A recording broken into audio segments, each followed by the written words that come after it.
ഈ ബാലയുടെ കൊച്ചിനെയും അമൃതയൊക്കെ ബുദ്ധിമുട്ടിക്കാൻ വേണ്ടി മാത്രമാണ് ഈ ചാനലും അതുപോലെ അവന്റെ യൂട്യൂബോ ഫേസ്ബുക്കോ എന്തിനകത്തേലും വന്നിട്ട് പാപ്പു എന്ന് പറഞ്ഞിട്ട് കരച്ചിലും ബഹളമൊക്കെ കാണിക്കുന്നത്. ഇവനൊരു ജെന്യൂൻ ആയിട്ടുള്ളൊരു മനുഷ്യനാണെങ്കിൽ അയാൾക്ക് കൊച്ചിനെ കാണാനാണ് ആഗ്രഹമെങ്കിൽ അയാൾക്ക് കോർട്ടിൽ പോയാൽ കാണാൻ പറ്റും. അങ്ങനെയാണ് അവർ തമ്മിലുള്ള ആ ഒരു എന്താ പറയുക എഗ്രിമെന്റ്. അത് കോടതി അനുവദിച്ചേക്കുന്നത് അങ്ങനെ മാത്രമാണ്. അത് കാണണമെന്നുണ്ടെങ്കിൽ അയാൾ അതിന്റെ പ്രൊസീജിയർ അതുപോലെ ചെയ്താൽ എല്ലാ മാസവും വേണേൽ കാണാം. എല്ലാ ദിവസവും കാണിക്കണ ബുദ്ധിമുട്ടായിരിക്കും. എല്ലാ മാസമോ 2 മാസം എത്രയാണോ അവർ കാലാവധി പറഞ്ഞാൽ അതിനിടയ്ക്ക് എല്ലാം കാണാം. ഒരു ബുദ്ധിമുട്ടുമില്ല. ഇവൻ വയ്യാതെ കിടന്നപ്പോൾ അമൃത അവളെ ആ കുട്ടിയും കൊണ്ട് ആശുപത്രിയിൽ പോയി കണ്ടതാണ്. അതല്ല ജെനുവിൻ ആണെങ്കിൽ ആ കൊച്ചു ചിലപ്പോൾ ആ അമൃത എന്ന് പറഞ്ഞ പെണ്ണ് വേണമെങ്കിൽ ഇതിന് വലിയ ശത്രുത എന്നുള്ള ആളൊന്നുമല്ലേ. അതൊരു പാവം പിടിച്ച പെണ്ണ്. കോടതിയെ സമീപിച്ചാൽ മതി. അടുത്ത സെക്കൻഡിൽ പാട്ടും പാടി കൊണ്ടുവരും. അതൊന്നും അറിയാത്ത ആൾക്കാരൊന്നും അല്ല. ബാലയുടെ കൂടെ എപ്പോഴും അഡ്വക്കേറ്റ് ഒക്കെ ഉണ്ടല്ലോ, ഈ കൊണസ്റ്റൊക്കെ പറഞ്ഞു കൊടുക്കാൻ. ഇതൊന്നും പറഞ്ഞു കൊടുക്കുന്നില്ലേ? അല്ല ഇവന് ബുദ്ധിബോധമൊന്നും ഇല്ലേ? എന്നാ പൊട്ടനാ? ശരിക്കും പൊട്ടനാ. അതുകൊണ്ടാണ് ഇത്തിരി പണിയൊക്കെ കാണിക്കുന്നത്. ഫേസ്ബുക്കിൽ കിടന്നല്ലോ കൊച്ചിനെ ഉണ്ടാക്കണ്ടേ അല്ലേ? ഫേസ്ബുക്കിൽ കിടന്ന് ഇങ്ങനത്തെ പണി കാണിക്കുന്നത് കൊച്ചിനെ കാണാനല്ല എന്നുള്ളത് വ്യക്തമാണ്. അവരെ പനക്കെടുത്താനും ബുദ്ധിമുട്ടിക്കാനും അവരെ ചീത്തവിളി കേൾപ്പിക്കാനും വേണ്ടി മാത്രം പ്രത്യേകം കാര്യത്തിക്കൂട്ടി ഇന്റർവ്യൂസ് അറേഞ്ച് ചെയ്യും. അവന്റെ തന്നെ ഫേസ്ബുക്ക് പേജിൽ കൊണ്ട് പോസ്റ്റ് ചെയ്യും. കുട്ടിയുടെ ബർത്ത്ഡേക്ക് പോസ്റ്റ് ചെയ്യുന്നു. ഇമാര് തെണ്ടിത്തരമൊക്കെ കാണിക്കുന്നത് ആർക്കും മനസ്സിലാകത്തില്ലെന്നൊക്കെ ബാല വിചാരിക്കുന്നുണ്ട്. എന്തോ അത് കേസ് കൊടുക്കുമ്പോൾ അങ്ങനെ കൊടുക്കണം കേട്ടോ. ബാല ഇതുപോലെ മനഃപൂർവ്വം ഈ പറഞ്ഞ കുടുംബത്തെ മുഴുവനോടെ അപകീർത്തിപ്പെടുത്താനും അവരുടെ സ്വസ്ഥത നശിപ്പിക്കാനും കുട്ടിയുടെ ഭാവി തകർക്കാനും അമൃതയെ പറ്റി അപവാദം പറയാനും ഒക്കെ ആയിട്ടാണ് ഈ അവസരങ്ങളൊക്കെ ഉപയോഗിച്ചിട്ടുള്ളത്. അപ്പോ ഇതിനകത്ത് ഞാൻ പറഞ്ഞില്ലേ, കോടതിയെ സമീപിച്ചാൽ തീർച്ചയായിട്ടും അവന് കൊച്ചിനെ കാണാൻ പറ്റും. അവന് കൊച്ചിനെ കാണാനല്ല ഉദ്ദേശം.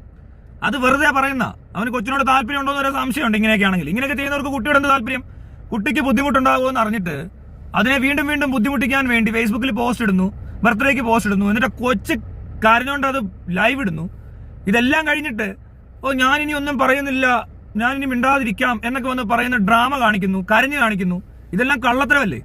ഇതൊന്നും അറിയാത്ത ഉള്ള കുഞ്ഞൊന്നുമല്ലോ. ആ കൊച്ചിന് ഇവനൊക്കെ വിവരമുണ്ട് അല്ലേ? ഈ പറഞ്ഞ അമൃതയ്ക്കോ ഈ കുട്ടിക്കോ അല്ല. എന്നിട്ട് എല്ലാവരും പറയും ഇത് പഠിപ്പിച്ചതാണ്, കൊച്ചിനെ പഠിപ്പിച്ചതാണ്. തള്ള അവരുടെ വീട്ടുകാരിരുന്നുണ്ട്. ബാല ആരെ പഠിപ്പിച്ചു? ബാല എന്തോ അപ്പൊ കാണിച്ചുകൊണ്ടിരിക്കുന്നത് ഇവിടെ? ബാല മനഃപൂർവ്വം ഇത്രയും ചെയ്തുകൊണ്ടിരിക്കുക. കുട്ടിയെ കാണണമെന്നുണ്ടെങ്കിൽ കോടതി വഴി കാണാൻ പറ്റും. അതൊക്കെ അവരുടെ വേണ ഡോക്യുമെന്റ്സ് കാണണോ? അല്ല, അതിന്റെ ആവശ്യമൊന്നുമില്ല. ഇത് ഏത് ബോധമുള്ളവനും പറഞ്ഞാൽ മനസ്സിലാവും. പിന്നെ ബോധം വെളിവില്ലാത്തവന്മാർ ചെന്ന് അമൃതയെ ചീത്ത വിളിക്കുന്നത് കാര്യമില്ല. അവരുടെ ശബ്ദം നമ്മൾ കേൾക്കുന്നില്ല. അല്ലേ അറിയാവുന്നവരുണ്ടോ ഇവിടെ? അങ്ങനെയല്ലേ വേണ്ട, അങ്ങനെയല്ലേ അതിന്റെ ഒരു രീതി. ഈ അമൃത എന്ന് പറഞ്ഞ വേണ്ടി ഇവനെ എന്തൊരു ബുദ്ധിമുട്ടിച്ച് ഒന്നും ചെയ്തിട്ടില്ല. അവര് ജീവനം കൊണ്ട് ഓടിയത് അവിടുന്ന്. ടോർച്ചർ സഹിക്കാൻ വയ്യാതെ അടി കൊണ്ട് മൂക്കിൽ നിന്നും ചെവിയിൽ നിന്നും ഒക്കെ ചോര വന്ന് അവിടെ നിന്ന് ഓടി രക്ഷപ്പെട്ടു. ആരെങ്കിലും ഇങ്ങനെ നിൽക്കുവോ? ഈ പറയുന്നവന്മാർ നിൽക്കുവോ? ഈ അമൃതയെ ചീത്ത വിളിക്കുന്നുണ്ടല്ലോ, അവർക്ക് 2ാമത് കല്യാണം കഴിക്കാൻ പറ്റത്തില്ല. അവിടെ അതുകൊള്ളു. ആരെ കല്യാണം കഴിച്ചാൽ എന്താന്നേ? എല്ലാ കല്യാണം ഇവിടെ സക്സസ്ഫുൾ അല്ലേ? എന്ന് വെച്ചാൽ ഇന്ത്യയിൽ ഇപ്പോൾ ഇവിടെ ഡിവോഴ്സ് കേസ് എന്ന് പറഞ്ഞാൽ ഇപ്പോൾ എത്ര എണ്ണമായെന്ന് മറ്റേ വെബ്സൈറ്റ് കയറി നോക്കിയാൽ കാണാം. കേരള പോലീസിന്റെ വെബ്സൈറ്റ് കയറി നോക്കുക, അല്ലെങ്കിൽ ഈ കോർട്ടിന്റെ എന്തെങ്കിലുമൊക്കെ കാണും. ഡിവോഴ്സ് കേസസ് 2024 ഇന്നത്തെ ഈ ഓഗസ്റ്റ് വരെ ഉള്ള എടുത്ത് നോക്കി കഴിഞ്ഞാൽ ചിലപ്പോൾ 1 ലക്ഷം കവിഞ്ഞ് കാണും. മനസ്സിലായോ? അത്രയും ഡിവോഴ്സ് നടക്കുന്നുണ്ട് ഇവിടെ. അമൃതയുടെ ആദ്യത്തെ കല്യാണം പരാജയപ്പെട്ടു, 2ാമത്തേലും ബുദ്ധിമുട്ടുണ്ടായി. അവർ മാന്യമായിട്ട് ഡിവോഴ്സ് ചെയ്ത് അവർ ആരെയും ബുദ്ധിമുട്ടിക്കാതെ അവർ മുന്നോട്ട് പോയിക്കൊണ്ടിരിക്കുന്നു. ആ കുട്ടിയെ നല്ല രീതിയിൽ വളർത്തുന്നു. ഇവൻ കാശ് കൊടുത്തെന്ന് പറയുന്നില്ല, കോടിക്കണക്കിന് രൂപയുണ്ട് അമൃതയ്ക്ക് കൊടുത്തെന്ന് പറഞ്ഞ കള്ളത്തരവാ. മനസ്സിലായോ?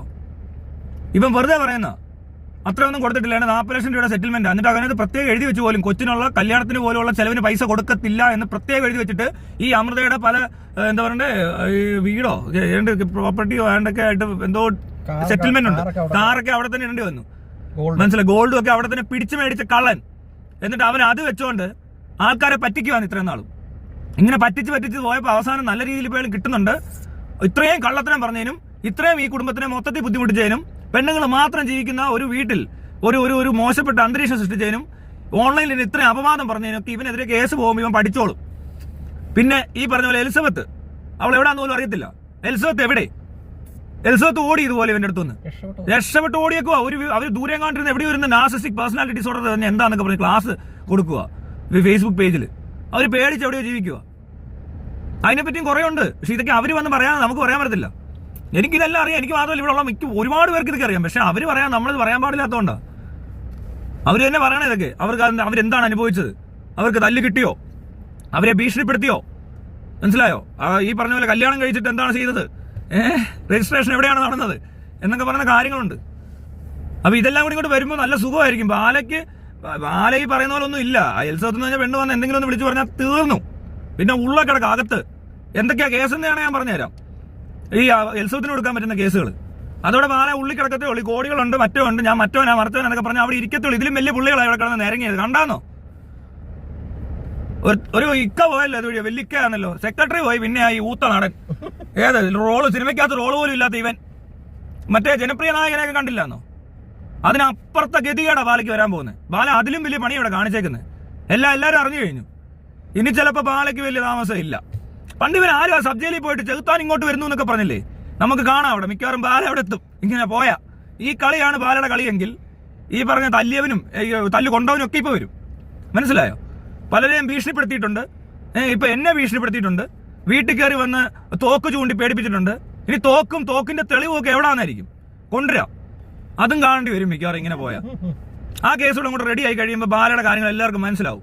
തോക്കുണ്ടാന്നോ തോക്കില്ലാന്നോ, ഇനി ആറാട്ടെണ്ണനെയൊക്കെ പിടിച്ചോണ്ട് നടക്കുവാന്നല്ലോ കുറച്ച് ദിവസം. അത് കഴിഞ്ഞ് എന്ത് സംഭവിച്ചെന്നൊന്നും ഞാൻ അന്വേഷിച്ചിട്ടൊന്നുമില്ല. പോലീസുകാർ എന്ത് ചെയ്താലും പോലീസിന്റെ അനാസ്ഥ അതിനകത്തുണ്ടെങ്കിൽ അത് നമുക്ക് മറ്റേ കോടതിയിലൊക്കെ ഡീൽ ചെയ്യാവുന്ന കേസേ ഉള്ളൂ. അതിൽ ഇത്ര നാളായിട്ട് ഒരു അനക്കവും ഇല്ല. അപ്പൊ അതിനകത്ത് ആരൊക്കെ ഇടപെട്ടെന്ന് വരെ നമുക്ക് അറിയാൻ പറ്റും. ഇപ്പോൾ ഇങ്ങനെയൊക്കെ ഓരോ കേസ് വരുമ്പോൾ ബാലയൊക്കെ സപ്പോർട്ട് ചെയ്ത ആൾക്കാർ ആരൊക്കെ കൂടെ കൂടിയാണ് ഇത് ഒപ്പിച്ച് തന്നത്, എല്ലാം കൂടെ ആകുമ്പോൾ നല്ല രസമായിരിക്കും അല്ലേ? എന്ത് രസമായിരിക്കും. തോക്ക് ആര് കൊണ്ടുപോയോ അവനെ എല്ലാം കണ്ടെത്തേണ്ടി വരും. അയ്യോ ഭയങ്കര പാടാണല്ലോ. ഇനി ഇതിപ്പോ എങ്ങനെ ആയിരിക്കും എന്നായിരിക്കും. അതൊക്കെ വളരെ ഈസിയാന്നേ. ഇതൊന്നും തുടങ്ങട്ടെ, ഒരു സൈഡിൽ നിന്ന് തുടങ്ങട്ടെ. അപ്പൊ തന്നെ ആള് പോകും. ഇനി എന്റെ ആവശ്യമൊന്നും ഇല്ല ഇതിനകത്ത്. എന്നാലും എനിക്കൊരു സമാധാനത്തിന് വേണമെങ്കിൽ, നിർബന്ധമില്ല അപ്പോഴും. പിന്നെ എനിക്കൊരു രസം തോന്നിയാലേ, എനിക്കപ്പോൾ അതാണ് മൂടെങ്കിൽ. പിന്നെ അത് കഴിഞ്ഞ് പിന്നെ അവന്റെ ശല്യമൊന്നും ഉണ്ടായില്ല. പക്ഷെ അവൻ കഴിഞ്ഞ ദിവസം സിദ്ദിഖ് എന്നെ ആ മറ്റേ സ്റ്റേഷനിൽ എന്റെ ലോക്കപ്പിൽ കിടക്കുന്ന ഫോട്ടോ ഒക്കെ എടുത്തിട്ടുണ്ട്. ഇവൻ എന്തോ കുണയ്ക്കുന്നുണ്ടാന്ന്. ആ ചെകുത്താനൊക്കെ അത്രക്കാരാ. ഞാൻ അന്നേ പറഞ്ഞാലേ ഇവൻ ഭയങ്കര മോശപ്പെട്ടവനാ. എന്നിട്ട് ആരാ ഇപ്പൊ മോശപ്പെട്ടവനൊക്കെ എല്ലാവർക്കും മനസ്സിലായില്ലേ അല്ലേ? എനിക്ക് അത്രയൊക്കെ മതി. ഇവനെ ഇപ്പൊ അടിയണിക്കണമെന്ന് എനിക്ക് വലിയ നിർബന്ധമൊന്നുമില്ല. പക്ഷെ എന്നാലും നമ്മളല്ലാതെ തന്നെ അതൊക്കെ സംഭവിക്കുന്നുണ്ടല്ലോ. തന്നെത്താനെ നടക്കുന്നതാണോ? ഇവനൊക്കെ അത് അവിടെ തന്നെ എത്തത്തോളം എന്നുള്ള കാര്യം അന്നേ എനിക്കറിയാം. എന്റെ കൂടെ ഉള്ളവരെല്ലാവരും പറഞ്ഞു ഇവനൊക്കെ അല്ലേ 2-3 മാസം കഴിയുമ്പോൾ അടുത്ത പിടിക്കും, അത് കഴിഞ്ഞ് വീണ്ടും അടുത്ത പിടിക്കും. അങ്ങനെ പിടിച്ച് ഇതൊക്കെ തന്നെ പോവുള്ളേ. മനസ്സിലായി? ഇപ്പൊ ഇത് തന്നെ പോവാ. അതിന് ഈ പറഞ്ഞ പോലെ 1-2 പെണ്ണുങ്ങൾ വരുന്നു. ഇനി വേറെ വല്ല പെണ്ണുങ്ങൾ വരുമോ എന്ന് നമുക്കറിയത്തില്ല. ഉപദ്രവിച്ചവരെ അത് ഇതുപോലെ തല്ലുകയും ഇടിക്കുകയൊക്കെ ചെയ്തിട്ടുണ്ടല്ലേ. ചിലപ്പോൾ ഇന്ന് പറ്റിയില്ല, നാളെ വരുമെന്ന് പറയും. ഇപ്പൊ ഡ്രൈവർ വന്ന് പറഞ്ഞു കേട്ടോ, ഡ്രൈവർ ഇനി ബാക്കി കഥ പറയാൻ പോവാ. ഇനി അങ്ങനെ പേടിപ്പിച്ചിട്ട് നിൽക്കുന്നവരല്ല അവരാരും. ആർക്കും വലിയ പേടിയൊന്നുമില്ല. കൊച്ചിലേക്ക് പിള്ളേരൊക്കെ പേടിപ്പിക്കുന്നവരെ പേടിപ്പിച്ചാണ്. അവൻ ചെറുപ്പത്തിൽ ഇങ്ങനെ 18ാമത്തെ വയസ്സിലെങ്ങാണ്ട് അച്ചരക്കനെ പേടിപ്പിച്ചത്. അവനിപ്പോ പേടിയൊന്നുമില്ല. അവൻ വിദേശത്തെവിടെയോ അവൻ സുഖമായിട്ട് കഥ പറഞ്ഞു വരും. അതോടെ ഒരുമാതിരിപ്പെട്ട പ്രശ്നമെല്ലാം തീരും. അതെ, അത് ഒരു ഏതെങ്കിലും പെണ്ണിനെ എന്തെങ്കിലും ചെയ്യണമെന്ന് അവിടെ താല്പര്യത്തോട് സമ്മതത്തോട് എന്താ ചെയ്താലെന്താ നിനക്കൊക്കെ കുഴപ്പം? എന്തിനാ പീഡിപ്പിക്കുക, പേടിപ്പിക്കുക, അടിക്കുക, തല്ലുക? ഇതെന്ത് കളിയാ? ഇതൊന്നും കിട്ടാത്തവർ ഇങ്ങനെയുണ്ടോ ദാരിദ്ര്യം? ഈ സിനിമ നടന്മാർക്ക് ഇത്ര ദാരിദ്ര്യമോ? ശരിടാ, അല്ലേ പൈസ കൊടുത്തോട്ട് എന്തെങ്കിലും ചെയ്യും. അതുമല്ല, ഇത് ഇടിക്കണം, തല്ലണം. അവിടെ ലെഗിൻസ് ഇട്ടാൽ ഇവിടെ അടി. ലെഗിൻസ് ഇടാൻ പാടില്ല. കുലപുരുഷനാണേ ഇവൻ.